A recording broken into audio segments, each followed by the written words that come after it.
Then we get back to a little bloodline business because Paulie and Solo were in the locker room and Jimmy came in and he's all happy and he's bragging about Raw and he's doing the motor mouth thing and he's aggravating Paulie. And then this was a new one. They were in their locker room, right? Paul, Solo, Jimmy Uso.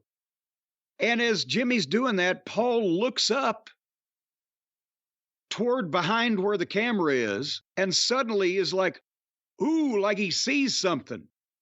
And then they cut to a shot of Cena in the parking garage walking into the building to the arena. But we didn't see that on the monitor because the shot wasn't up on a television monitor until Paul reacted to it. So does he have X-ray vision that he looked through the wall and saw Cena walking into the building? As much as I'm against wacky gimmicks, X-ray vision Paul Heyman is one I'm interested in. He might be able to make it work. He could make it work. He wouldn't abuse his powers. He would know when to use it, who to use it with, where the camera was. I have a feeling he'd spend a lot of time outside the women's locker room. All right, but however he saw him or foretold of his presence, reading the tea leaves or whatever, we come back from the break. Here comes John Cena. And again, he comes out like a star. Not only are the people reacting, but remember I've talked about numerous times on all these programs, especially AEW, with the not ready for primetime players over there who've never been on television at all, and nobody's been able to get it through to them how to do it. They just walk down to the ring like a goddamn guy waiting on a bus, Hangnail Page or Jungle Boy, just mope on down. John Cena comes out like a star. He's got energy. He's got emotion. He's fired up. He's making it an event. He doesn't just come out in sweatpants and a hoodie with moop face. How is this hard to figure out? I don't know how, but it's interesting how few guys come up today with the idea of being a star or treating themselves like stars, like guys like John Cena figured out how to do. Instead, it's a sea of Garganos. Oh my, the Gargano Sea. The Gargano Sea. That's where you go. Speaking of moop face, that's where you go. When you are programmed with Johnny Same Face, that means you're being banished to the Gargano Sea. All right. Well, anyway, here for Cena, the fans chanted, "Thank you, Cena." And it was big ovation, blah, blah, blah. But he started the promo. He's down because everybody's talking about the streak. He's got a 2002-day streak going of not winning a televised singles match. His last win was in 2018. And of course, how many matches has he had the past 5 years? And then televised single matches, even fewer than that, blah, blah, blah, right? But it was great they came up with that because the people automatically thought he was teasing, talking about retirement. And he led them down that path and teased it, but then turned it around and said, but I believe in myself. I believe in the fans. I believe in all this. And now's the time to turn the math around. It's going to be a bad night for anybody brave enough to walk through that curtain because I'm going to win a match, right? And they brought the house down. They loved that. Yes, get anybody out there. We want to see this.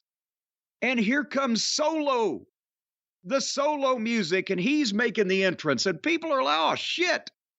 And he steps in the ring.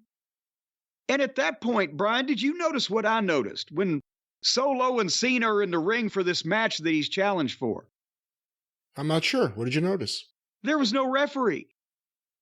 Yeah, of course. It was he was accepting a challenge, not necessarily a match. Well, no, he said, I have gone 5 years without winning a televised singles match, and tonight is the time to turn the math around and change all that. It's going to be a bad night for anybody brave enough to walk through the curtain. Solo comes out, but there's no referee, there's no announcement. They just get in a fight. And then immediately Jimmy comes in, super kick. Of course, it was 1 foot away from Cena's head, and then Solo threw kicks like Cena was a Fabergé egg because they don't want to hurt the golden goose. But then a hooded figure comes down and pulls Jimmy out and starts wailing on him, and it's Jay. And they have a big fight on the floor, and the security, the referees come out. And in the ring, Cena ducks a spike and gives Solo the attitude adjustment. And the heels powder. And at that point, Cena's the only one in the ring. Even Jay's still out on the floor or wherever. And Cena does the big celebration. The people are going crazy. He's celebrating not winning a match. But it worked. That whole thing was concocted just to get John Cena out there to take one bump and do 2 moves or whatever. And the people didn't give a shit. They reacted to that like it was a 30-minute fucking match instead of the 30-minute matches that they have that they've made unimportant and nobody reacts to at all. They react better to Cena now than they did in what we would consider his prime. Yes, they were booing the shit out of him then. Yeah. But much like with TNA, modern wrestling has created a situation where people are nostalgic for fucking Drek. That moment where Jay Uso took off the hood and revealed his face and the audience reaction, he's the perfect example of a guy I love in all these segments, and when I see him wrestle, it's like, I'll wait for the finish and whatever's going to happen with the drama. But he's awesome in every segment he's in.